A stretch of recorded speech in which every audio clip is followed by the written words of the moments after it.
ನಾನು ಈಗಲೇ ಅದರ ಬಗ್ಗೆ ಚರ್ಚೆ ಮಾಡಲ್ಲ. ಆದರೆ ಒಂದು ಹೇಳ್ತೇನೆ, ಕರ್ನಾಟಕ ರಾಜ್ಯ ಸರ್ಕಾರ ಈ ಕ್ಷಣದವರೆಗೆ ನಾನು ತೆಗೆದುಕೊಳ್ತಕ್ಕಂಥ ರಾಜ್ಯದ ಅಭಿವೃದ್ಧಿ ಪೂರ್ವಕವಾದಂಥ ಕೆಲಸಗಳಿಗೆ ಯಾವ ರೀತಿಯ ಅಡಚಣೆಗಳನ್ನು ಮಾಡ್ತಾ ಇದ್ದಾರೆ ನೀವೇ ನೋಡ್ತಾ ಇದ್ದೀರಿ. QSL ಸಂಸ್ಥೆ ಹಿಂದೆ ಆಯಿತು, ಕುದುರೆಮುಖ ಭಾಗದಲ್ಲಿ ಮೈನಿಂಗ್ ಮಾಡ್ತಾಯಿದ್ರು. ಅಲ್ಲಿ ಈಗ ಅಭಯಾರಣ್ಯ ಅಂತ ಹೇಳಿದ ಮೇಲೆ ಅವರಲ್ಲಿ ಏನು ಆ್ಯಕ್ಟಿವಿಟೀಸ್ ನಿಂತಿದೆ. ಈಗ ಅವರಿಗೆ 2015-16ರಲ್ಲಿ ಇದೇ ಸಿದ್ದರಾಮಯ್ಯನವರ ನೇತೃತ್ವದ ಸರ್ಕಾರದಲ್ಲೇ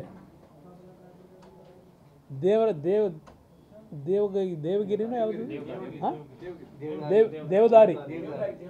ದೇವದಾರಿನಲ್ಲಿ 400 ಎಕರೆ ಭೂಮಿ ಕೊಟ್ಟು 500 ಕೋಟಿ ದುಡ್ಡು ಕಟ್ಟಿದ್ದಾರೆ. ಅಲ್ಲಿ ಮತ್ತೆ ರೀಫಾರೆಸ್ಟ್ರಿಗೆ 190 ಕೋಟಿ ದುಡ್ಡು ಕಟ್ಟಿದ್ದಾರೆ. ಈಗ ಅದನ್ನು ಕಾನ್ಫಿಸ್ಕೇಟ್ ಮಾಡ್ಕೊತೀವಿ ಅಂತ ಹೊರಟಿದ್ದಾರೆ.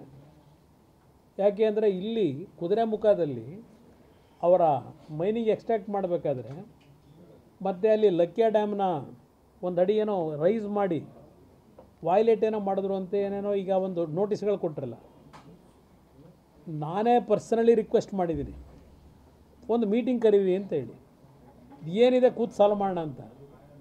ಇವತ್ತಿನವರೆಗೆ ಸರ್ಕಾರದಿಂದ ಯಾರೂ ನನಗೆ ಒಂದು ಕನಿಷ್ಠ ಸೌಜನ್ಯಕ್ಕೆ ಒಂದು ಲೆಟ್ರ್ ಯಾರೂ ಬರಲಿಲ್ಲ. ನಾನು ಆ QSLನ ಸಂಸ್ಥೆಗೆ ಫೈನಾನ್ಸ್ ಡಿಪಾರ್ಟ್ಮೆಂಟಿಂದ 1700 ಕೋಟಿ ಈಕ್ವಿಟಿ ಶೇರ್ಗೆ ಒಂದು ರೆಕಮೆಂಡೇಷನ್ ಮಾಡಿದರೆ ಅದನ್ನೇ ಅಸೂಯೆ ಪಟ್ಟುಕೊಂಡು ಕುಮಾರಸ್ವಾಮಿ ಅಲ್ಲೇನೋ ಲ್ಯಾಂಡ್ ಕೊಡಲಿಕ್ಕೆ ಹೊರಟಿದ್ದಾನೆ ಅಂತೇಳಿ ಲ್ಯಾಂಡ್ ಕೊಡೋದು ನನ್ನ ಕೈನಲ್ಲಿ ಇಲ್ಲ. ಮಾರನೇ ದಿವಸ ಪತ್ರಿಕೆಗಳಲ್ಲಿ ದೊಡ್ಡದಾಗಿ ನೆಗೆಟಿವ್ ಆಗಿ ಬರ್ಸಿದ್ರಿ. QSL ಸಂಸ್ಥೆ ಮುಚ್ಚತಕ್ಕಂಥ ಪರಿಸ್ಥಿತಿಗೆ ತಂದ್ರಿ. ಮಂಗಳೂರಿನಲ್ಲಿ ಸಾವಿರಾರು ಕುಟುಂಬಗಳು QSL ಸಂಸ್ಥೆಯಲ್ಲಿ ಕೆಲಸ ಮಾಡ್ತಾ ಇದ್ದಾರೆ.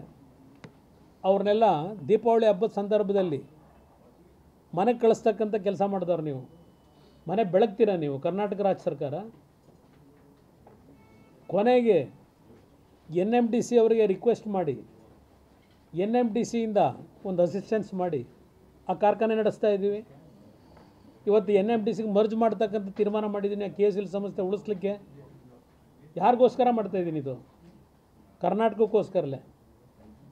ಇವತ್ತು HMT ನಾನು ಮೊನ್ನೆ ಮೀಟಿಂಗ್ ಮಾಡಿದ್ರೆ ಈಗ ಅದು ಎಂಥದ್ದು 14,000 ಕೋಟಿ ವ್ಯಾಲ್ಯೂ ಲ್ಯಾಂಡ್ ಅಂತೆ. ಇಲ್ಲ 160 ಕೋಟಿ ಹಿಂದೆ ಮಾರಾಟ ಮಾಡಿಬಿಟ್ರಂತೆ. ಏನು ಮಾಡ್ತಾಯಿದ್ರಿ? 160 ಎಕರೆ ಲ್ಯಾಂಡ್ ಮಾರಾಟ ಮಾಡಿದಾಗ ಯಾರ್ಯಾರು ತೊಗೊಂಡಿದ್ದಾರೆ ಅಲ್ಲಿ ಲ್ಯಾಂಡ್ನ? ಯಾರ್ಯಾರು ಕಾರಣ ಇದ್ದಾರೆ?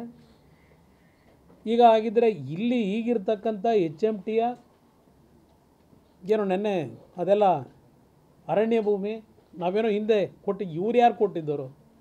ಮಹಾರಾಜರು ಕೊಟ್ಟಿರೋ ಭೂಮಿ ಅದು. ಇವ್ರು ಕೊಡ್ತಾರ? ಇವ್ರಿಗೆ ಬಂದಿರೋದು ಲೂಟಿ ಹೊಡಿಯೋಕ್ಕೆ.